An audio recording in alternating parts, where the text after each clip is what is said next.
Hello again. Okay, so we're going to continue our little series on workplace mobbing and bullying. In my first video, I said we're going to talk about what mobbing is and what it isn't. I think that's really important to define what it is. So this isn't just another namby-pamby victim story. I don't feel like I'm a victim, actually. I feel like I was a bit of an observer to a very ugly phenomenon and somewhat of a participant as well, especially this last time. Like I said, I didn't want to be that victim that I had been on two previous occasions when it came to workplace bullying and mobbing. Now, what it isn't. So, workplace mobbing isn't somebody making an offhanded comment to you. Whether it be about your race or your gender or anything of the sort, those are the types of things that you can address very directly, all right? And if you have a problem with it, you talk to the person.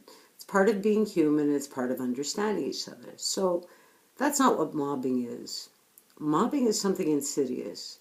Mobbing is something that's very dangerous as well. It did affect my health on all three occasions, and it can affect your psychological and your physiological well-being. On this last occasion, I ended up having mechanical back issues that were so bad. I literally had to walk with a cane. I was bedridden for 2 days, unable to move. Sometimes we hold our frustrations in, our muscles tense up, and it causes all kinds of problems, okay? And it's actually a big reason that a lot of people take sick leave from work and extended stress leaves. And it's funny, ever since this last time, I'm hearing about more and more people who have been affected by this phenomenon. So know that you're not alone. I know that I'm not alone. And it doesn't mean that you're dumb or that there's something inherently wrong with you that you get mobbed. Sometimes it's just person factors. It could be. I mean, it could be that you're just not in the right environment for the type of person you are. I must admit that was a little bit my case. I'm a very free-thinking, open-minded, open-spirited person. Some people call me a hippie. Some people say I'm a bit of a revolutionary in my thoughts, okay? And in my demeanor to a certain degree as well. I have my own code, moral code, and I really stick to it. So if the group is going in one direction, if I don't like that direction, I simply don't follow. That's just who I am. I take directive well when it comes to my job, but, you know, if I'm just supposed to toe the line and follow the group, I'm not the type to do that. So when you're working in a big organization, and that's the behavior that's anticipated or expected of you, and you're not going to be doing that, don't expect to make too many friends, okay? And I know we all have to make a living, so sometimes you feel like you have to put yourself in a box, right? And I think I did that for 7 years. And that's why it happened to me as many times as it did. And I think had I not left my job, it would have probably happened again. It just is what it is. Doesn't mean that I can't learn. It just means that I can't fold down to that type of pressure. And nor will I, ever. I'll give you an example. So in my last job, I was asked by my superiors not to talk to another person, okay? To avoid that person because they weren't my boss. Well, that person just happened to be a friend. I mean, I considered them a friend in any case. I don't know how much of a friend they really were in the end, but that's besides the point. And I found that request very peculiar. So I refused. I kept talking to the person. That's none of my boss's business who I'm going to talk to at work. But sometimes people will cross over boundaries. And if you're like me, the type of person who's pretty easygoing, actually. I didn't establish the firmest boundaries. Shame on me. I should have from the very beginning. But I didn't do that. Okay, I figured I'm comfortable at my workplace. They like the quality of work that I produce and that I do. It's okay to joke around. And, you know, I let a lot of things go maybe that I shouldn't have in retrospect. In a way, right? Had I wanted to really keep this job. Which ultimately, like I said, I realized that it just wasn't the place for me. No offense to anybody, no offense to any of the colleagues. People are people, they do what they do, good or bad. And I understand. In any case. So what workplace mobbing isn't is just people ribbing you or having a good time. What workplace mobbing is somebody having a hard time with you okay, or somebody deeming that you're a difficult person and enlisting the help of others to try to humiliate you, to try to make you make mistakes at your job, and typically management is involved. At least I'll say in my case, in all three occasions, management was absolutely involved. So, so just to give you a bit of the anatomy of what workplace bullying is. Now, it's insidious. So, in a typical conflict, if somebody has a problem with you or you have a problem with them, yeah, it can happen. We're human. We're not going to like everybody that we work with. You could go up to the person and say, you know what, I really didn't like that comment that you made about me being Italian, for instance. You know, and you could talk it out, hash it out, and, you know, misunderstandings happen. A mobbing has nothing to do with misunderstandings. A mobbing is planned. It's evil, pretty much. I mean, if you do want to put that kind of gradient to it, it's pretty friggin' sick and evil. Typically, the people who perpetuate mobbing are narcissistic and very insecure, all right? So, to avoid a mobbing, well, I'll tell you, again, this is just my opinion. If you don't fit in the workplace, if you're a square peg, you're not going to fit in a round hole or vice versa. Just don't do it, right? As simple as that. For me, like I said, 7 years. I feel like I'm just released from prison. For 7 years, I worked in the type of environment that wasn't for me, where I wasn't able to speak freely, where, you know, you'd have meetings and bosses would say, well, what do you think? And you're expected to say absolutely nothing, even if you have an opinion. So I was an opinionated person in an environment where I wasn't supposed to be opinionated. It's going to cause problems, right?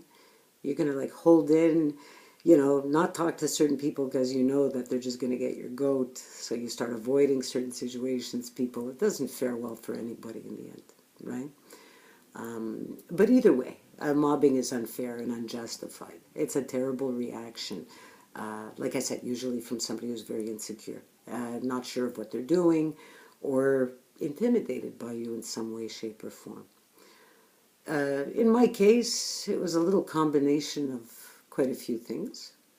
The first one was I had one friend at work, a colleague who I confided in with quite a few things. And what she did is she went around and started triangulating. She started talking to people badly about me. And the only reason I know this isn't that anybody came up to me. It's that she would do that to me about other people, right?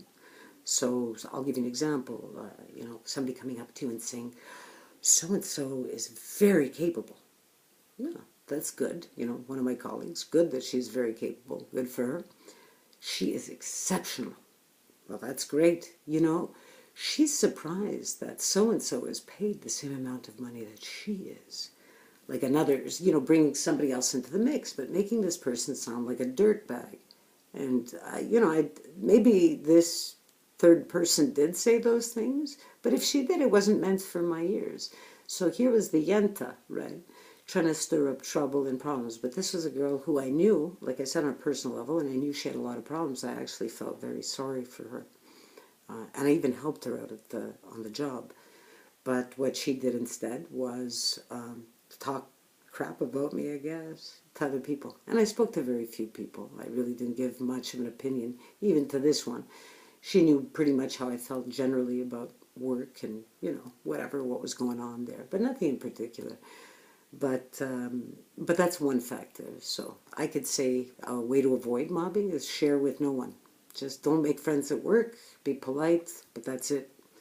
It's kind of boring, though. You don't want to really live life that way. You know, I wouldn't want to. But that was part of it for me. And the other part was a critical factor, a critical incident that happened with a male colleague who was a superior, if you will, that, whatever, it just didn't jive on a personal level. Didn't really like this person. I knew he didn't like me. I was always polite with him up until a point when he said a few off-color, really strange things to me. One of which was coming into my office laughing when I had helped him, actually, with a situation, and I advised him to go see another colleague who gave some really good advice. He came back to me and he said, ha ha ha, you don't know what you're talking about. So-and-so says you should be fired. it kind of blew my mind. I was like, what the hell? Oh, what a weird comment, right? And next thing you know, upper management, people that were higher than him, started saying very off-color things to me, telling me who I should and shouldn't speak to, just really beyond, not just inappropriate. Like I said, I'm not Miss Politically Correct, and I'm not into political correctness at all. I find that it actually creates divisions and distances among people, and it stops that conversation. This whole thing, to me, is a product of political correctness. So what happens is you don't even know how to approach it. Nobody's telling you they have a problem with you, but they're telling other people things about you. So this is the anatomy of workplace mobbing. So people start talking. Nobody wants to be friends with it's like high school, right? Nobody wants to be friends with the geeky kid. So next thing you know, people who used to be your friends are no longer talking to you, or they're talking bad about you. Or in my case, one of them was looking at me saying, "Are you okay? Is everything all right with you?" And I looked and I'm like, "Yeah, everything's fine with me. Everything okay with you?" "Yeah, are you sure you're okay?" And the whole purpose of doing that is to make you not be okay, to make you start to feel paranoid, or, to bring you down a notch. This particular person used to be a friend. He went to other colleagues and started talking about me to them, saying, so Jenny doesn't seem all right. Are you sure she's okay? Like really, really bizarre, It's just a really strange behavior. Meanwhile, as all of this is going on, humiliating events were happening. I had female colleagues especially. They could be really brutal, like worse than the guys sometimes. Female colleagues laughing at me openly in meetings, making fun of me, saying, "Oh my God, look how cute she is with all her expressions." At that point, you just want to haul off and punch somebody, right? And you're holding in all this adrenaline, and it's really rough. It's not easy. Because it's not the kind of thing you could go up to and say, "Hey, like that comment that you made, that was totally uncalled for." "Oh, I was just joking. You're so sensitive." That's what workplace bullying and mobbing is. All right? You can't grab it. It's not like somebody calling you a wop, right? You can address that. This isn't that kind of party, if you will. This is ugly. A lot uglier. And it's just a buildup of small events, right? So you have the humiliation going on. You have somebody telling you should be fired. You have upper management telling you who you can and can't be friends with, which is just totally deplorable. And then you have bad jokes. I'll give you an example. This one was brutal. So next thing you know, you have like a cake day when it's people's birthdays. So my birthday was coming up, and I had been going through all of this weird stuff, right, with the initial part of the mobbing, and I kind of knew what was happening. So the guy that was in charge of the whole, getting everybody to get together for a cake day, I went to see him and I said, "You have to do me a big favor. Please be discreet. Do not mention me in the email. I don't want to share cake with anybody. Like, just leave me be," right? Because I wasn't retaliating at this point. I was doing pretty much nothing. Just kind of minding my business, laying low, but paying attention to what was going on around me. So he goes, yeah, don't worry about it. No problem. So what does he do? He sends an email to everybody. He mentions the 3 people whose birthday it is. And he's like, "Well, this is for our fearless leader, so-and-so. It is his birthday. And our fearless, manager, so-and-so, it's her birthday. And there is one fearful employee who refuses to be named." So what do you think happened? Of course, everybody starts asking, "Oh, I wonder who it is." They all knew who it was. So I had to go to cake day. I didn't feel like it, but I did. Tried to make a joke of it. I wrote on the board, not fearful, but disdainful. And I wrote the guy an email, and I said, "You're an asshole," because I felt he was an asshole. And he was a total asshole. So he was very upset. "I'm not an asshole." So I said, "You're either an asshole or you're dumb, right? Or mean. It can be none of the other things." "Oh, you're too sensitive, No, I'm not too sensitive. You're an asshole. It's simple as that. Now, if you're going to give them back that nasty medicine they feed you, they don't like it very much. They don't. But I knew, by that time I also knew that it was too late. I'd started getting sick, literally. physically